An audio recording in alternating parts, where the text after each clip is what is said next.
High বন্ধুরা, আপনারা কেমন আছেন? আশা করি ভালো আছেন। আমিও খুব ভালো আছি। আজ আবার রিমিস কিচেন চ্যানেল রান্নাঘর থেকে আপনাদের সামনে হাজির হয়ে গেছি। আজ একটা তেলাপিয়া মাছের ঝোল করব। এখানে আমি তেলাপিয়া মাছটা ভেজে নিয়েছি। এখানে নিয়েছি মুখী কচু বা কেউ গাটি কচু বলে, সেটাকে ভেজে নিয়েছি।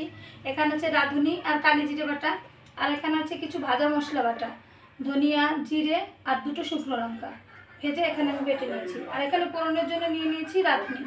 এবার দেখুন প্রস্তুত প্রণালী, এটা কীভাবে তৈরি করব।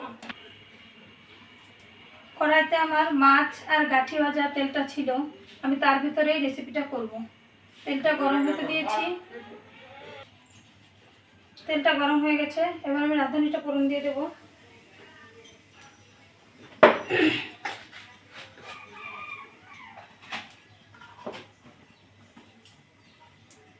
রাঁধুনিটা বেশ ভাজা ভাজা হয়ে যাবে।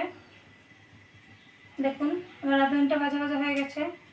এবার আমি ভেজে রাখা গাঠিগুলো দিয়ে দেবো।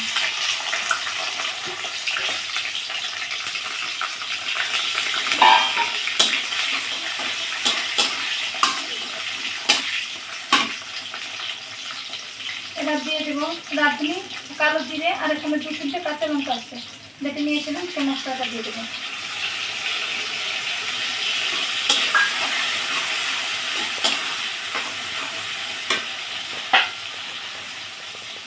এবার দিয়ে দেবো পরিমাণ মতো লবণ।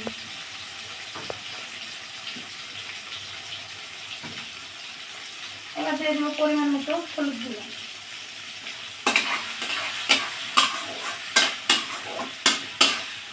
দিয়ে এই মশলাটা সুন্দর করে কষিয়ে নেব।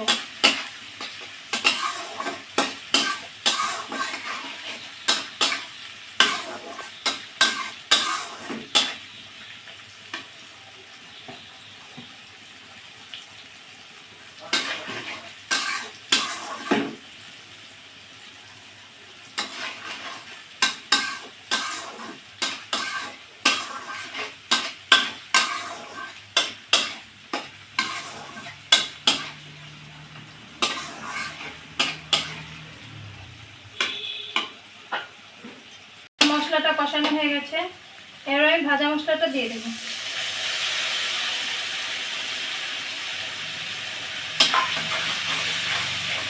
যেহেতু এটা ভাজা মশলা, দিয়ে বেশি কষতে হবে না।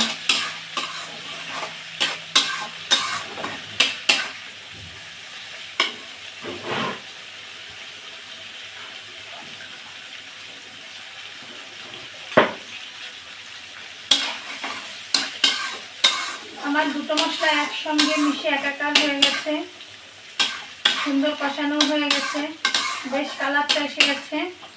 এবার আমি দিয়ে দেব জল।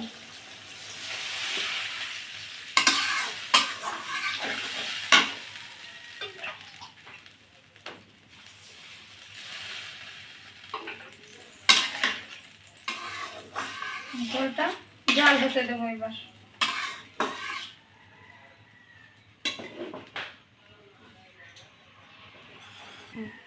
দেখুন আমার ঝোলটা ফুটে গেছে, বেশ জালও হয়ে গেছে একটু। এবার আমি দিয়ে দেবো ভেজে রাখা মাছগুলো।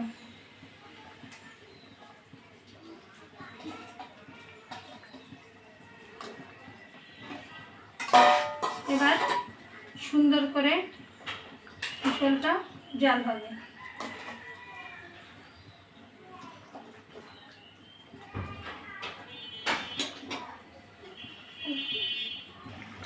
দেখুন আমার ঝোলটা হয়ে গেছে, এবার আমি নামিয়ে নেব।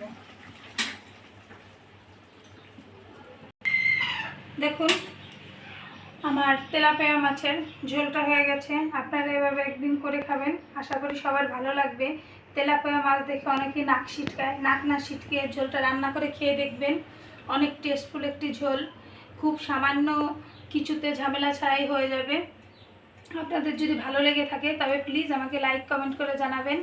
আর রিমি চ্যানেল রান্নাঘরটা সাবস্ক্রাইব করে আমার সঙ্গেই থাকুন। ধন্যবাদ সবাইকে।